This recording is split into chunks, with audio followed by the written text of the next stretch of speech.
शिक्षक समिती 15 मार्च 2024 शासन निर्णय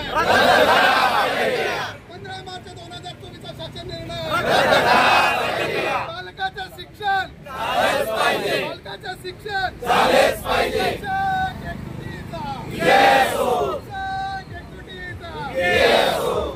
15 मार्च 2024चा जो काही शासन निर्णय आहे, या शासन निर्णयाला महाराष्ट्र राज्य प्राथमिक शिक्षक समितीतर्फे राज्यभर तीव्र निषेध व्यक्त केला जातो आहे। आणि त्यासाठी पूर्ण राज्यभर जिल्ह्याच्या ठिकाणी सर्व तालुक्यातले लोक एकत्रित होऊन या GRचा सर्वजण निषेध व्यक्त करत आहेत। कारण हा जो अध्यादेश आहे 15 मार्च 2024चा, तो गोरगरिबांच्या मुलांचं भविष्य उद्ध्वस्त करणारा आहे। कारण खाजगी संस्थांना प्रोत्साहन द्यायचं आणि जे काही सरकारमान्य शाळा आहेत त्या बंद पडायचं, अशा हा छुपा अध्यादेश सरकारनं काढलेला आहे। आणि या अध्यादेशाला सर्व शिक्षक बांधवांचा कडाडून विरोध आहे। त्याचप्रमाणे जर यानंतर आमच्या जे आज काही आमचे सर्वत्र धरणे आंदोलन आहे, हे आमचं प्रायोगिक तत्वावर आता सध्या आहे, हे पहिली पायरी आहे। आणि ह्या मागण्या जर आमच्या मान्य झाल्या नाहीत, शासनाने जर याच्याकडे गांभीर्यानं घेतलं नाही, तर याच्यानंतर आम्ही तीव्र आंदोलन राज्यभर पुकारलं जाईल, असा इशारा आम्ही आजच्या या धरणे आंदोलनातून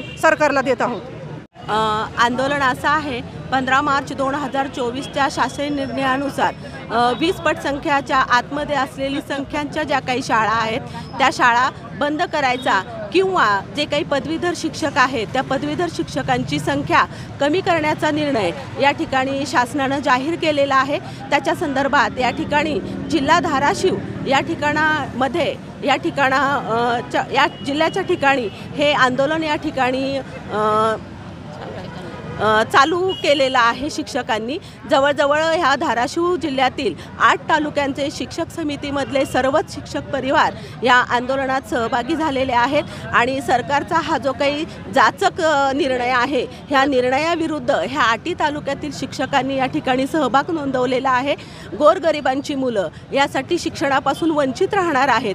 तुम्ही सुरुवातीलाच या ठिकाणी विचार करायचा होता की तुम्ही पदवीधरांच्या 3 जागा भरल्या होत्या, विज्ञान, त्याच्यानंतर इंग्रजी भाषा आणि समाजशास्त्र, आणि अचानक तुम्ही 15 मार्च 2024च्या शासन निर्णयानुसार फक्त तुम्ही 20 पट जर असेल तर एकच शिक्षक अशी तुम्ही 8 या ठिकाणी ठेवलेली आहे।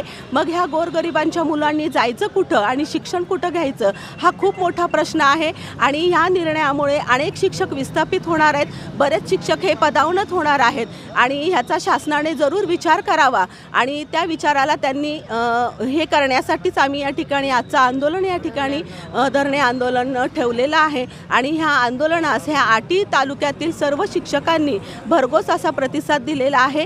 ह्या आंदोलनामुळे हे आंदोलन फक्त धाराशिव जिल्ह्यापुरतंच मर्यादित नाही, तर संपूर्ण महाराष्ट्र राज्यामध्ये हे आंदोलन या ठिकाणी पार पडत आहे। आणि संपूर्ण राज्यामधून ह्या जाचक निर्णयाला या ठिकाणी शिक्षकांकडून प्रतिकार होत आहे। आणि त्याचप्रमाणे ह्या ठिकाणी शासनाने आता तरी लक्ष ठेवलं पाहिजे। ज्या खाजगीकरण करण्याचं जे काम चालू आहे शासनाचं, ते त्यांनी बंद करून जिल्हा परिषदेच्या शाळांमध्ये जास्तीत जास्त विद्यार्थी संख्या कशी टिकली पाहिजे याकडे त्यांनी लक्ष दिलं पाहिजे। आणि आजचा जो हा जाचक निर्णय आहे, हा जाचक शासन निर्णय त्यांनी रद्द करावा असं हे शिक्षक समितीच्या वतीनं मी या ठिकाणी ह्या धरणे आंदोलनामध्ये मागणी करत आहे। आणि शासनानं नक्कीच याचा विचार करून ह्या गोरगरिबांच्या लेकरांचा सुद्धा त्यांनी या ठिकाणी विचार करायचा आहे। आणि हे आंदोलन या ठिकाणी यशस्वी होईल न होईल, पण सगळ्यांनी एकजुटीनं ह्या निर्णयाविरुद्ध आंदोलन पुकारायचं आहे, तेव्हाच या ठिकाणी शासनाला जाग येणार आहे।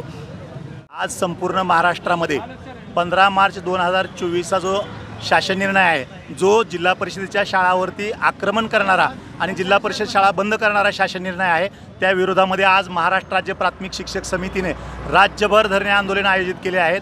राज्यातील सर्व शिक्षक आज रस्त्यावर उतरले आहेत। त्याचं कारण असं आहे, 5वी ते 8वीच्या वर्गासाठी केवळ 1 शिक्षक मिळणार आहे। त्यामुळे जिल्हा परिषदेच्या शाळेला प्रत्येक वर्गाला 1 शिक्षक ही जी RT ॲक्टमधली तरतूद आहे, त्या तरतुदीचं महाराष्ट्र शासनानं पूर्णपणे उल्लंघन केलेलं आहे। आणि गरिबाच्या शाळेला जर प्रत्येक वर्गाला शिक्षकच दिला नसेल तर पुढे ह्या जिल्हा परिषदेच्या शाळा टिकणार आहेत।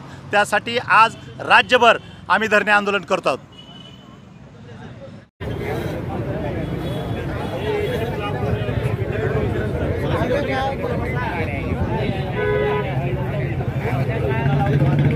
बाप महाराष्ट्रातील ताज्या बातम्या पाहण्यासाठी आमच्या यूट्यूब चॅनेलला सबस्क्राईब करा.